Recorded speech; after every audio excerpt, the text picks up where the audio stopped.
Hey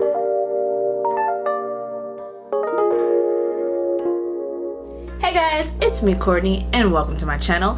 In today's video I'm going to be talking about a few products that I've really been loving and a few fails for the last 3 months or so, maybe longer. But yeah, if you are interested in that, then please continue to watch. Alright, so the first thing that I wanted to talk about today isn't actually a new product.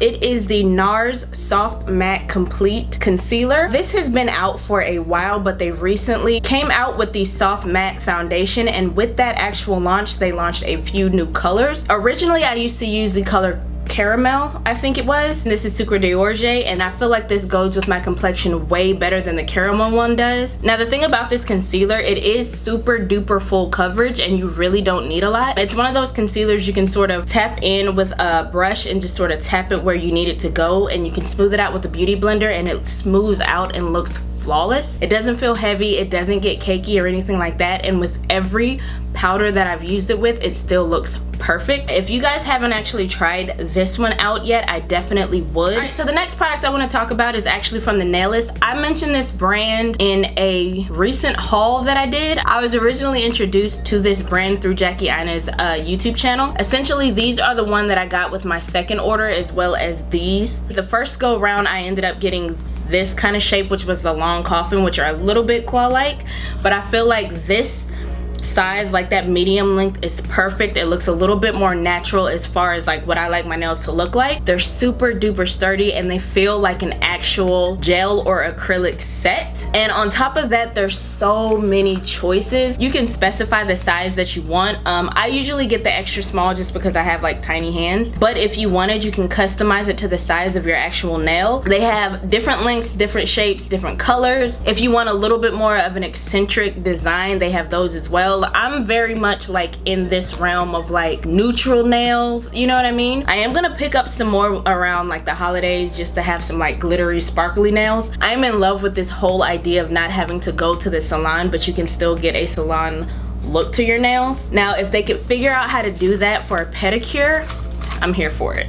Right, the next product that I wanted to talk about that I really have been enjoying lately, this is from Fenty Beauty. It is the Brow MVP Sculpting Brow Wax Pencil and Styler. One side has the spoolie, and then the other side is the actual brow wax. I feel like the whole like soap brow slash glue brow type of situation is really popular right now, where you sort of lay your brows completely flat. For me, I'm not putting soap or glue on my eye. I don't knock anybody that does, but I'm just not gonna do that, especially with my skin being so sensitive as it is. I do like a brow wax or brow mascara a little better. I just feel like being in this form, it's so much easier than the little wax pots that I keep seeing. I like to go in with my pencil or my powder first and then smooth it on, and I think it ends up making your brows look really nice, really flat, and it literally lays flat and stays there the entire day. I'm never worried about like touching them or something and thinking that they're gonna move. They are stuck there, but not to the point where they feel crispy. It's still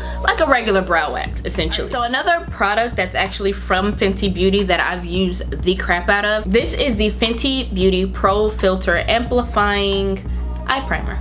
I think when I originally got this, I was so used to working with like concealers to set my eyes, but I find that when I want a really super saturated look, I do enjoy a tacky base, and concealers can give that, but it also can crease a little bit depending on what concealer you use. I've actually tried this just on my hand and it felt super duper tacky for a while, and then it dries down completely matte which I really love that about this. It's almost like once you put your eyeshadow on top of it and it sticks, it is set, it's there. Now granted, you can still blend out the way that you need to blend out, of course. It's easy to use. You can literally just take it off, wipe it on your eye, and then tap it in if you wanted to. I typically use like a sponge or something like that to smooth it out in with my concealer, and I feel like it gives me the ultimate color saturation that I'm looking for a lot of the time. So the last two products are foundations.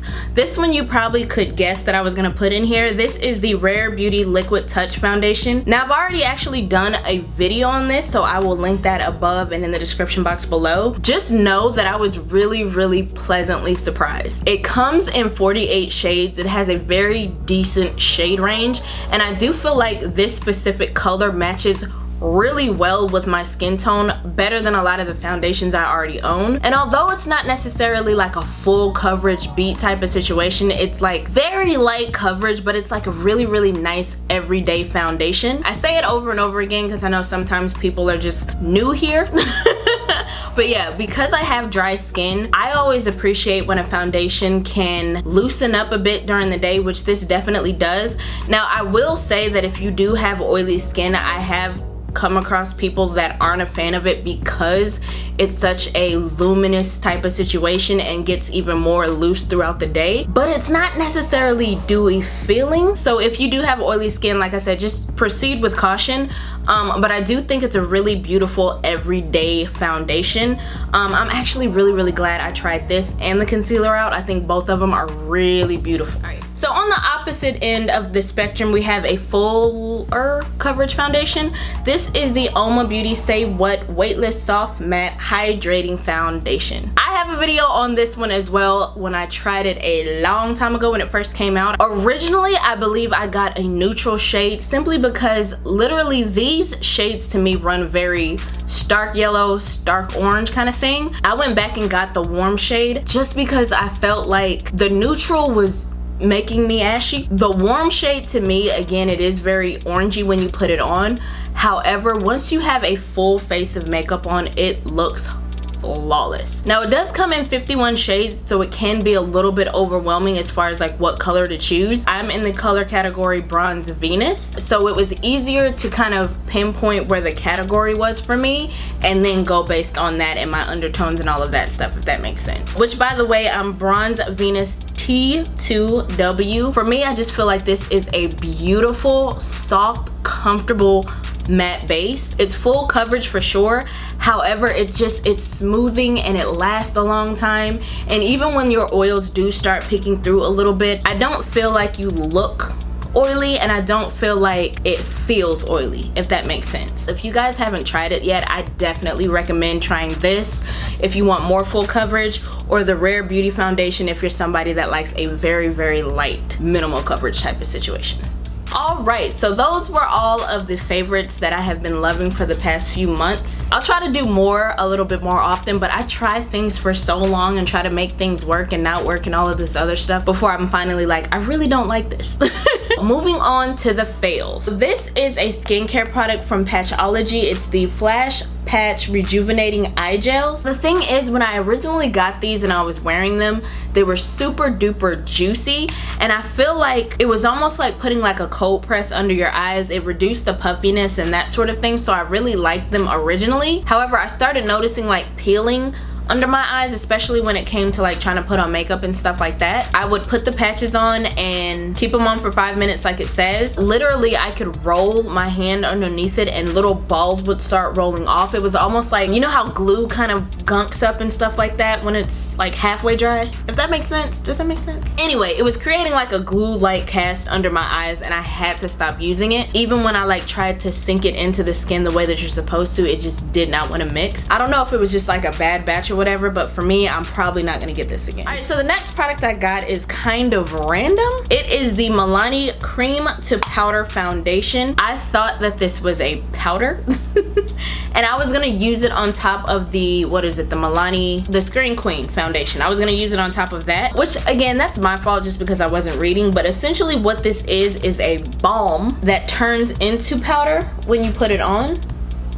But the problem for me is, aside from the color, because the color is like super duper light for my skin tone, but aside from that, because of like the powderiness of it, it makes my skin look super ashy while at the same time being super greasy and oily. Like it's not a good combination within the product itself. And then to put it on somebody's face, it does not work. It also sinks into like every crevice, every pore, every fine line. Like it does everything that you would not want a foundation to do. You know what I mean? I don't think there's too many people that were curious about this in the first place, but just know it's like $12. It's not worth it. Now the next fail is like a fave and a fail to me. Like, ugh.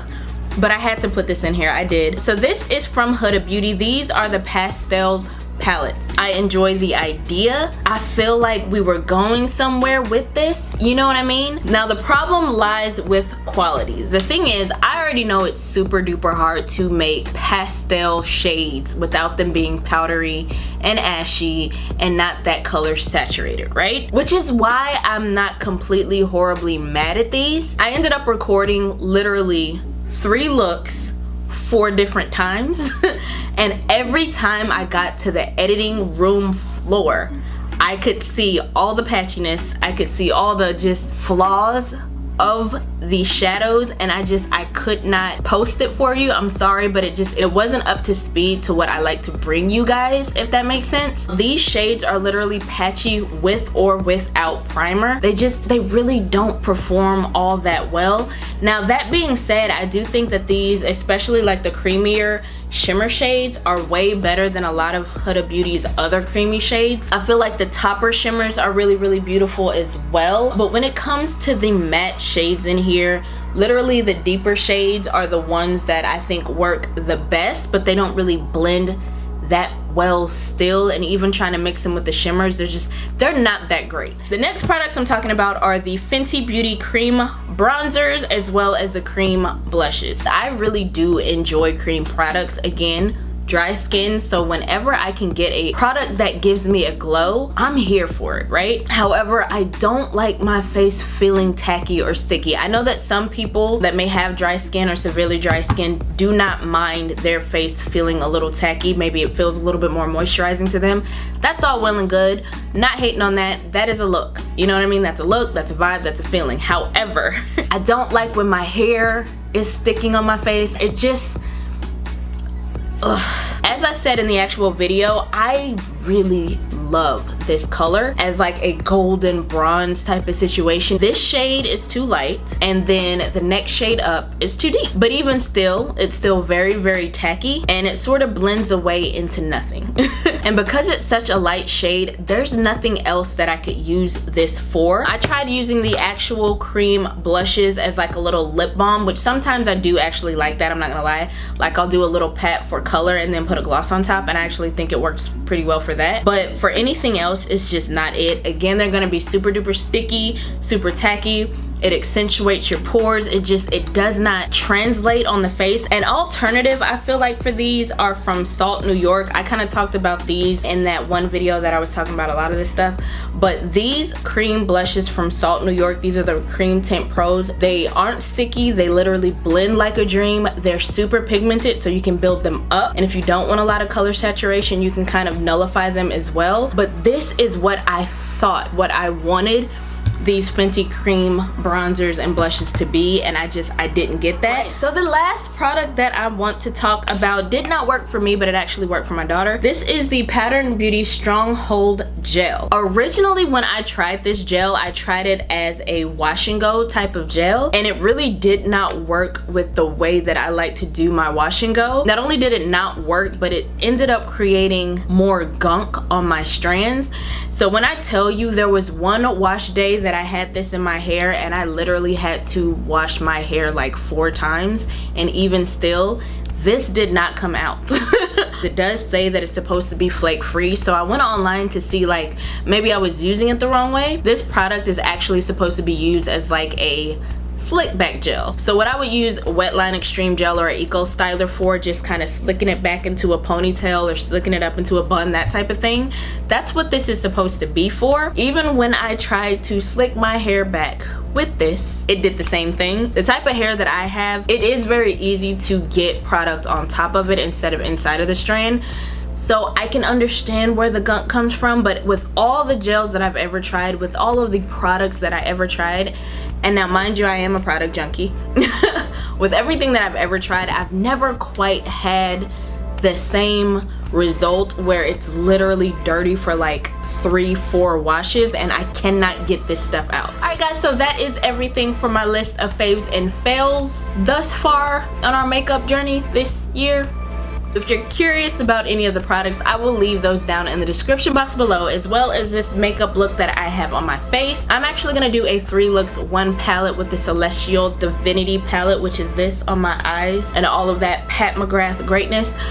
So keep an eye out for that. In the meantime, that about does it for me, guys. Hopefully this video was helpful, fun, entertaining, all that great stuff. If so, please give me a thumbs up. Be sure to like, comment, and subscribe. Share the video if it is in your heart to do so, and I will see you guys in the next one. Bye.